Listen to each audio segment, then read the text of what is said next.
बिस्मिल्लाहिर्रहमानिर्रहीम। अस्सलामुअलैकुम वरहमतुल्लाहि वबरकातुहू। प्यारे बच्चों, आपके लिए सुनहरे अज़कार के उन्वान से मुख्तलिफ़ दुआएं रिकॉर्ड की जा रही हैं। यकीनन आप इन्हें याद भी करते होंगे और इन पर अमल भी करते होंगे। आप चूँकि सब मुसलमान बच्चे 5 वक़्त की नमाज़ पढ़ते हैं और यकीनन आप सब नमाज़ पढ़ने मस्जिद में जाते होंगे। आज की दुआ का उन्वान भी मस्जिद में दाखिल होने की दुआ है। यकीनन आप ये दुआ याद करेंगे और जब 5 वक़्त की नमाज़ पढ़ने के लिए आप मस्जिद में जाएंगे तो मस्जिद में दाखिल होने से पहले आप ये दुआ ज़रूर पढ़ेंगे। दुआ गौर से सुनिए और इसे याद कीजिए। अल्लाहुम्मा फ़्तह ली अबवाबा रहमतिका।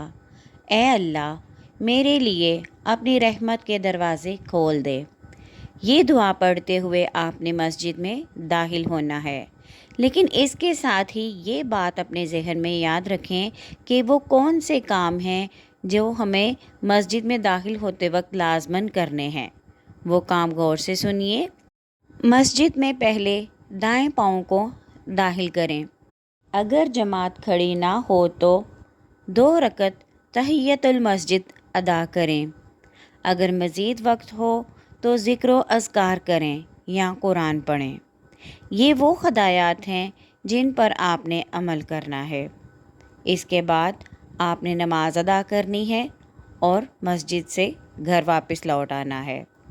कोशिश करें कि बच्चे मस्जिद में नमाज़ पढ़ने के बाद सीधे अपने घर वापस आएं और रास्ते में जगह जगह खड़े होकर लोगों की बातें सुनने से गुरेज करें और बड़ों की महफिल में बैठने से अपने आप को बचाएं।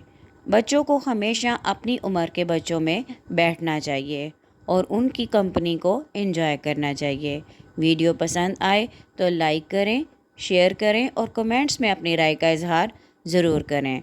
और हम जो आपके साथ बातें शेयर करते हैं या जो वीडियो में आपको हदायत दी जाती हैं उन पर अमल भी किया करें और चैनल को सब्सक्राइब करना हरगिज़ ना भूलिएगा।